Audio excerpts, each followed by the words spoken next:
ان الحمد للہ والصلاة والسلام علی رسول اللہ۔ قرآن حکیم کلاس میں آج ہم انشاءاللہ سورہ آل عمران کی آیت نمبر 196 تا 200 تک کو انشاءاللہ سمجھیں گے۔ یہ سورہ آل عمران کی آخری 5 آیات ہیں۔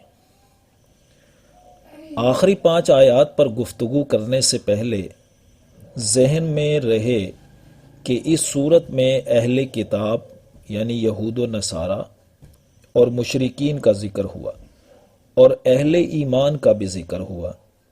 اب کہا جا رہا ہے کہ لا یغرنک تقلب الذین کفروا فی البلاد، اے حق متلاشی شہروں میں ان کافروں کا چلنا پھرنا تجھے دھوکے میں مبتلا نہ کر دے۔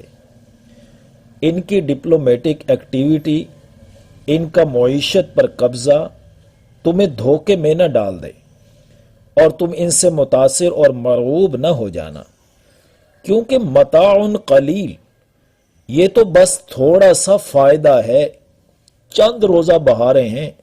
ثم مأواہم جہنم وبئس المہاد، پھر ان کا ٹھکانہ جہنم ہے اور وہ بہت ہی برا ٹھکانہ ہے۔ لیکن الذین اتقوا ربہم، اس کے برعکس جن لوگوں نے اپنے رب کا تقوی اختیار کیا، لہم جنات تجری من تحتها الانہار خالدین فیہا، ان کے لیے باغات ہیں جن کے نیچے ندیاں بہتی ہوں گی اور وہ اس میں ہمیشہ رہیں گے۔ نزلا من عند اللہ، یہ ان کے لیے ابتدائی مہمان نوازی ہوگی اللہ کی طرف سے۔ وما عند اللہ خیر للابرار، اور مزید جو اللہ کے پاس ہے وہ کہیں بہتر ہے نیک بندوں کے لیے۔ دیکھیے، جس کی نظر جنت کی نعمتوں پر لگ جائے نا تو اس کے سامنے دنیا کی نعمتیں کچھ حیثیت نہیں رکھتی۔ حضرت ابو ہریرہ رضی اللہ تعالی عنہ سے مروی متفق علیہ ایک حدیث قدسی کو ہمیشہ ذہن میں تازہ رکھنا چاہیے۔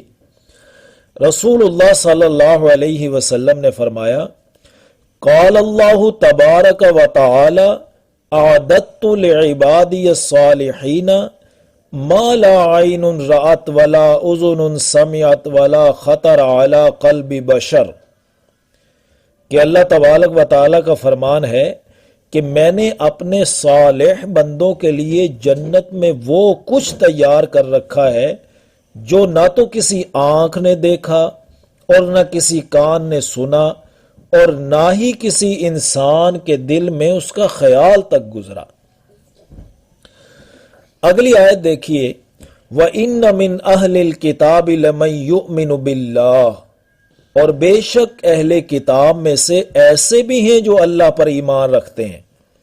وَمَا أُنزِلَ إِلَيْكُمْ وَمَا أُنزِلَ إِلَيْهِمْ، اور اس پر بھی ایمان رکھتے ہیں جو تمہاری طرف نازل ہوا اور اس پر بھی ایمان رکھتے ہیں جو ان کی طرف نازل ہوا۔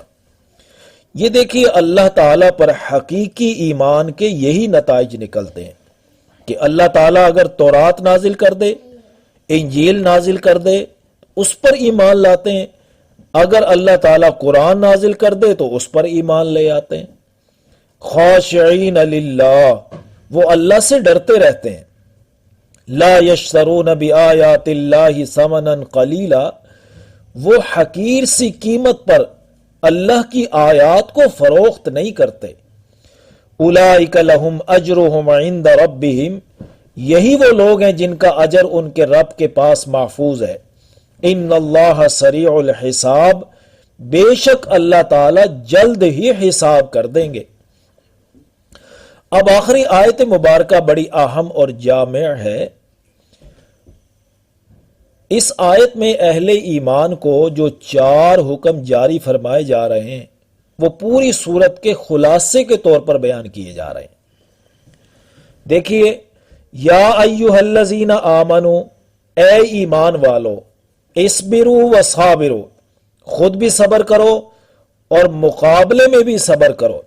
یعنی تمہارا صبر دشمن کے مقابلے میں بڑھ جانا چاہیے۔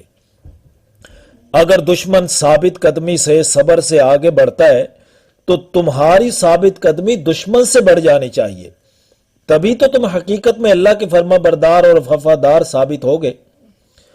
اور آگے تیسرا حکم دیا وَرَابِطُوا، اور مربوط رہو۔ یہ مرابطہ پہرے کو بھی کہتے ہیں، اور نظم و ضبط ڈسپلن کی پابندی کرتے ہوئے آپس میں جڑے رہنے کو بھی مرابطہ کہتے ہیں۔ غزوہ احد میں شکست کا سبب نظم کا ڈھیلا پن اور سم و طاعت کی کمی تھی نا، لہٰذا یہاں صبر و مصابرت کے ساتھ نظم کی پابندی اور باہم مربوط رہنے کی بھی تاکید فرما دی گئی۔ وَاتَّقُوا اللَّهَ لَعَلَّكُمْ تُفْلِحُونَ، اور اللہ تعالیٰ کا تقوی اختیار کیے رکھو تاکہ تم فلاح پاؤ۔ تو یہاں 4 چیزیں اللہ نے ذکر کر دی، نمبر 1 صبر، نمبر 2 مصابرت، نمبر 3 مرابطہ، اور نمبر 4 تقوی۔ تو آخرت میں فوز و فلاح، لعلکم تفلحون، تاکہ تم کامیاب ہو جاؤ، فلاح پاؤ۔ تو آخرت میں فوز و فلاح اور کامیابی انہی اصولوں پر چل کر حاصل ہوگی، اور دنیا میں بھی کامیابی انہی اصولوں پر چل کر حاصل ہوگی۔ الحمدللہ سورہ آل عمران مکمل ہو چکی ہے۔ اللہ تعالی ہمیں اس سورت کے تمام احکامات کو سمجھنے کی اور عمل پیرا ہونے کی توفیق نصیب فرمائے، آمین یا رب العالمین۔ اب انشاءاللہ آئندہ سورۃ النساء کا آغاز کریں گے۔ اللہ پاک ہماری مدد فرمائے۔ اقول قولی ھذا استغفر اللہ لی ولکم ولسائر المسلمین والمسلمات، آمین یا رب العالمین۔